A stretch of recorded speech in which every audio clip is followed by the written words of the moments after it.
we're seeing not only are the pro aborts going berserk over the intel operations training, but more and more of these people are coming out and just openly saying that the pro-lifers are winning.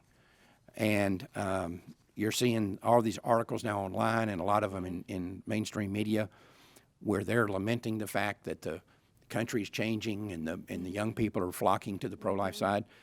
And now you're seeing all these articles come out and talk about something that we talk about here on Life Talk all the time and have been for years, and that's the closing of the abortion clinics. Right. Record numbers. That's what they're saying. Yeah. That's their argument, that Right. they're closing now in numbers that they've never seen in the past. Right. And, you know, we've always brought this up, and I've made the point here many times that when I started Life Dynamics, there were 2,126 freestanding abortion clinics in the United States.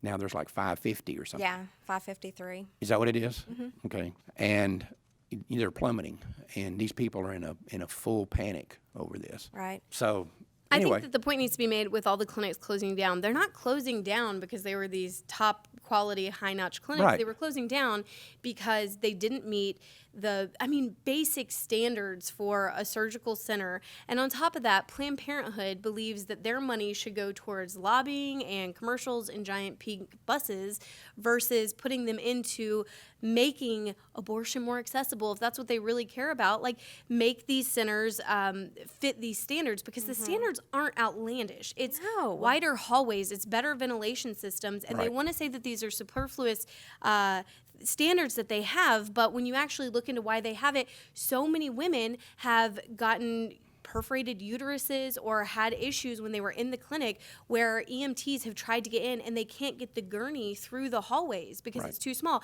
So now you take a woman who's bleeding internally and you're having to carry her outside to an ambulance. You know, the medical community and the EMTs have seen time and again that we need these regulations to be changed. We've seen that there's bacteria being spread because the ventilation in these rooms is wrong.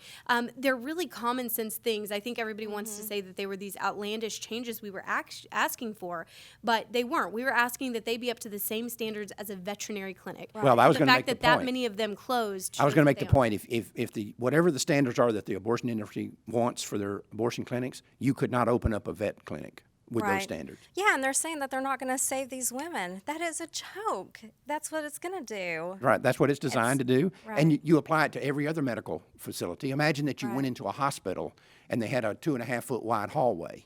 I mean, you'd be appalled at that. Right. Or any other, if you went to your OBGYN and they had a hallway they couldn't get a gurney in. And that's why they're talking about these are like trap laws or whatever, that we're putting these undue restrictions on doctors, that we're asking that they also be connected with the hospital so that when you do perforate a woman's uterus or, you know, leave part of a fetus inside of her and she gets this infection and horrible things happen, that you can continue care.